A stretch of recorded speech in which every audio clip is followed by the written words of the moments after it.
failures catch up to me, I'm afraid of all the bad things that'll take place. Whether you're 20, whether you're 50, whether you're 70, you have a history, and that history isn't spotless, and God knows that, and this is why we go to the suppose these things do not take place. Well, I guess the bottom line is, a lot of things probably will go wrong, but God's still going to be in the midst of those things. At some point, you just have to believe the Lord that He's called you and you need to step out in faith. At some point, God's been asking you to do something. At some point, it turns just to unbelief. God's told you, and you're still, what about this and what about that? Get over that eventually and trust Him. One person said this, a lack of confidence in myself is humility. A lack of confidence in God is unbelief. There really is a fine line there. I'll read that again. A lack of confidence in myself is humility, but a lack of confidence in God is unbelief. Because God already said in chapter 3, verse 18 and 19, God said they will listen to your voice. They are going to respond to you. He had to believe that, even though he had the past that he was dealing with. And we all have a past that we need to get over. So we all have doubts. We're going to have to eventually get over those doubts and walk in obedience. The second thing is, I want you to look at in verse 2, the not so obvious answer. God has an answer to Moses' doubts, but it really doesn't help him if you really look at it. Verse 2. So the Lord said to him, what is that in your hand? And he said, a rod. Crazy. As God asked him to look at this rod, ultimately, that's all Moses needed. Was a stick to go and deliver the people out of Egypt. And that really, I think, would have been hard for anyone to believe that this was going to be enough. In one sense, God is saying, everything you need, I've already given to you. I think that's true of every one of us. Whatever God's will for your life is, He's already given you to do it. It's not like you need more. Well, you say, I need to learn the Bible more. Yeah, we're always learning the Bible more. I could pray more. Yeah, I need to pray more. Yeah, I need to be more holy. That's always going to be the case. So whatever God has asked you to do, He's already put it in your hands through gifts and resources, although they look very weak. They look like a piece of stick. How is this stick going to help me? Well, let's look at this stick for a minute.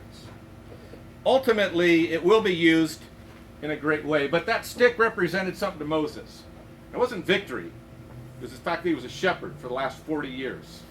And the Bible says to the Egyptians, the shepherds were abominations to them. So here as a symbol of what? His failure. I'm out in the wilderness with these dumb sheep for 40 years, wasting my time because I blew it 40 years ago. And if I go to speak to the Egyptians, I'm coming in the ultimate weakness, a reject, an outcast. We don't want to be around a person that's a shepherd.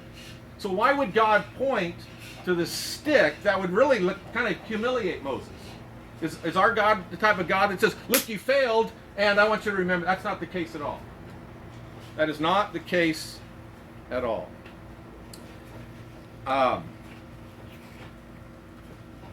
7 years ago or so, maybe 8, I don't know, the economy changed, as you all well know. A lot of people lost jobs. Churches were affected. My church was affected. Our budget was affected. I had to make some decisions. And right before that, God had blessed my ministry in such a great way where I literally, if I wanted to, I just had to show up for church and teach the Bible. I had a larger staff. They ran everything, and everything was awesome and great. Except for little did I realize during that season, I was beginning to be lazy. I was beginning to just take the blessing of God, not knowingly, and just kind of putting it in cruise control. I wasn't backslidden, I wasn't sinning, but I was just kind of existing and not really laboring hard like I should have been. I didn't know that. Economy changes, I had to let some people go, some people went out and started churches, the offerings went down by about 30%, and so that means my salary had to be cut.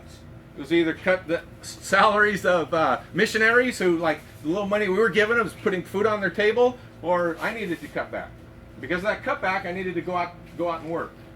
And so I'm kind of a manual labor type of guy, and I went out and started mowing lawns, knocking on doors, cleaning pools. And I remember at one point, this is where this kind of stick illustration struck me. I was mowing a guy's backyard, and this guy had 2 huskies. So when you have 2 huskies, they leave little presents for the gardener, me, behind every week, without fail. And I'm down there on my hands on my knees, I'm picking up this poop, and it's stinking, and it just struck me, what a contrast. I've been in the ministry for 24 years at this point. And I'm thinking, when I started 24 years ago, this is not where I thought that I would be. What is God doing?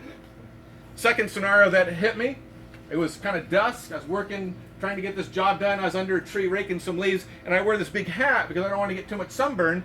And it was classic. A Chinese older gentleman's walking down the road, and he mumbles something to me. I couldn't understand. His accent was so thick. So I said, "What?" And he says this to me. He says, "Mucho trabajo, poquito dinero." And I looked up, and he, oh. He said, "I thought you were the gardener." And I said, and I knew enough Spanish that what he was saying was much work, little money. And he says, that's what the gardeners say to each other all the time. And I said, I didn't hear that before, but I agree. Mucho trabajo. And I thought, how strange. What a contrast in my life. And I was starting to be embarrassed that I was working on the side. It was a stick of shame to me. Now I look back on it, and it's a badge of honor. Because God brought me out of a lethargy, just kind of embracing the goodness of God and enjoying it. And God had to change my heart. I didn't know it. I was the last person to know. So those 40 years of the wilderness as a shepherd, God did something in Moses' heart that God knew that he needed to do. And now, as he could look back at that stick, instead of being embarrassed and ashamed, hey, this is a process that I talked to. This is that purifying fire of God's presence in the midst of our failures and weakness that changes us and transforms us.